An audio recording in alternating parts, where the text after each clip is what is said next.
যে আপনারা সকলেই অবগত আছেন যে বাংলাদেশ জামায়াতে ইসলামী বাংলাদেশের অন্যতম বড় রাজনৈতিক দল। সকল গণতান্ত্রিক ব্যবস্থায় এবং সংসদীয় রাজনীতিতে জামায়াত ইসলামী এই দেশের অবিচ্ছেদ্য অংশ। বাংলাদেশ প্রতিষ্ঠার পর থেকে আজ পর্যন্ত যে কয়টা সংসদ হয়েছে, সঠিকভাবে নির্বাচন হয়েছে, সব নির্বাচনেই জামায়াতে ইসলামী জনগণের ম্যান্ডেট নিয়ে সংসদ সদস্য হয়েছে, এমনকি সরকারেও অংশগ্রহণ করেছে। কিন্তু আশ্চর্যজনক বিষয় হলো 2008 সালে জামায়াতকে ইলেকশন কমিশন একটি নিবন্ধন ইস্যু করেন, কিন্তু বাংলাদেশের হাইকোর্ট মেজরিটির জাজমেন্টের ভিত্তিতে এই নিবন্ধনটি বাতিল করেন। এর বিরুদ্ধে আমরা আপিল করেছিলাম। আপিল মামলা শুনানি আজকে শেষ হয়েছে। শুনানি অন্তে আগামী 1 জুন 2025-এ এই মামলার রায়ের জন্য দিন নির্ধারণ করা হয়েছে। আজকে আদালতে মূলত আমরা বলেছি যে জামায়াতের রেজিস্ট্রেশন প্রক্রিয়াটা বাতিল করার মাধ্যমে এবং কেয়ারটেকার গভর্নমেন্ট সিস্টেম বাতিল করার মাধ্যমে পলিটিসাইজেশন অফ জুডিশিয়ারি করা হয়েছে, অর্থাৎ বিচার বিভাগকে রাজনীতিকীকরণ করা হয়েছে। এবং আজকে যে জামায়াত ইসলামীর নিবন্ধন মামলা শুনানি হচ্ছে, যারা এই নিবন্ধন মামলা শুনানি অন্তে নিবন্ধন বাতিল করেছেন, তারা মূলত বাংলাদেশের উচ্চ আদালতকে রাজনৈতিকভাবে ব্যবহার করেছেন এবং এই জন্যই নিবন্ধনটি বাতিল করা হয়েছে। আমাদের এই আর্গুমেন্ট আদালত অত্যন্ত মনোযোগ দিয়ে শুনেছেন।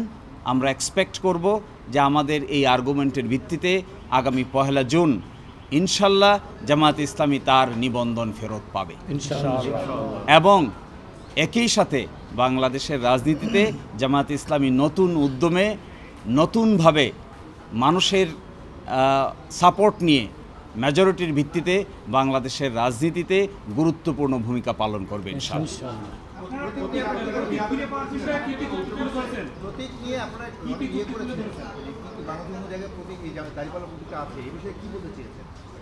দেখুন, যে প্রতীক নিয়ে বাংলাদেশের সুপ্রিম কোর্টের ফুল কোর্ট সভায় একটা 12/12/2016 তারিখে একটা রেজলিউশন আছে। এই রেজলিউশনের কারণে ইলেকশন কমিশন একটি পদক্ষেপ নিয়েছে। আমরা আদালতকে আজকে একটি ডাইরেকশন চেয়েছি আদালতের কাছে যে এই বিষয়টি প্রতীক তো আর উচ্চ আদালত বরাদ্দ করতে পারে না। প্রতীক বরাদ্দ করার ক্ষমতা হলো ইলেকশন কমিশনের। মাননীয় আদালত যেন এই মর্মে একটি অবজারভেশন দেন যে এই ব্যাপারটি যেন ইলেকশন কমিশন উপযুক্ত সময়ে উপযুক্ত সিদ্ধান্ত নেন, এই মর্মে আমরা ডাইরেকশন চেয়েছি। আমরা আশা করি পূর্ণাঙ্গ রায়ে এই মর্মে ডাইরেকশনও উচ্চ আদালত কর্তৃক দেওয়া হবে। যখন দাঁড়িপাল্লা প্রতীক বাংলাদেশ জামায়াতে ইসলামী ব্যবহার করছে অনেক আগ থেকে, আর আমাদের সুপ্রিম কোর্টে দাঁড়িপাল্লা প্রতীক আসছে 1972 সাল থেকে। একই সাথে দাঁড়িপাল্লা যে প্রতীকটি ব্যবহার করা হয়েছে, বাংলাদেশে যত যে কয় সময় সংসদীয় ইলেকশন হয়েছে, সব নির্বাচনে জামায়াত ইসলামী দাঁড়িপাল্লা প্রতীক নিয়ে অংশগ্রহণ করেছে, ইলেক্টেড হয়েছে, মন্ত্রী হয়েছে। ফলে জামায়াত ইসলামীর সাথে দাঁড়িপাল্লা প্রতীক ওতপ্রোতভাবে জড়িত। মানুষ শুধু রাজনৈতিক দল দেখে না, সাথে সাথে রাজনৈতিক সিম্বলটাও দেখে, প্রতীকটাও দেখে। সেই জন্য আমরা বলছি যে শুধুমাত্র রেজিস্ট্রেশনেই যথেষ্ট নয়, তার সঙ্গে ইলেকশন কমিশন যেন আমাদেরকে দাঁড়িপাল্লা প্রতীকটি বরাদ্দ করে, এই মর্মে উচ্চ আদালত থেকে আমরা অবজারভেশন চাই। লিখিত আকারে আমরা এই অবজারভেশন চেয়েছি। আদালত আমাদের সাথে আপাত অর্থে কোর্টের গেস্টার অনুযায়ী মনে হয়েছে এই অবজারভেশনও পাবো ইনশাল্লাহ। আমরা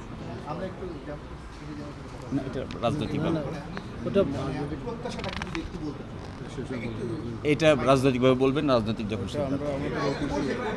না পরে জানাবো।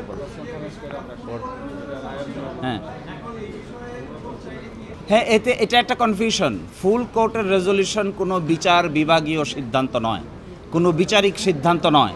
ফুল কোর্টের রেজলিউশন একটা প্রশাসনিক সিদ্ধান্ত। এই প্রশাসনিক সিদ্ধান্ত প্রশাসনিকভাবে নেওয়া হয়। আর আজকে আমরা আদালতের কাছে অবজারভেশন চেয়েছি। বাংলাদেশের সুপ্রিম কোর্ট সর্বোচ্চ আদালতের পক্ষ থেকে এই মর্মে অবজারভেশন দিতে আইনগত কোনো বাধা আমরা দেখি না। হ্যাঁ, আমরা এটাও বলেছি যে এখানে বাংলাদেশের সংবিধানের একটা অনুচ্ছেদ আছে 104, যাকে বলে কমপ্লিট জাস্টিস। এই কমপ্লিট জাস্টিসের থিওরি অ্যাপ্লাই করেও মাননীয় আপিল বিভাগ এই আদেশ দিতে পারেন। ধন্যবাদ।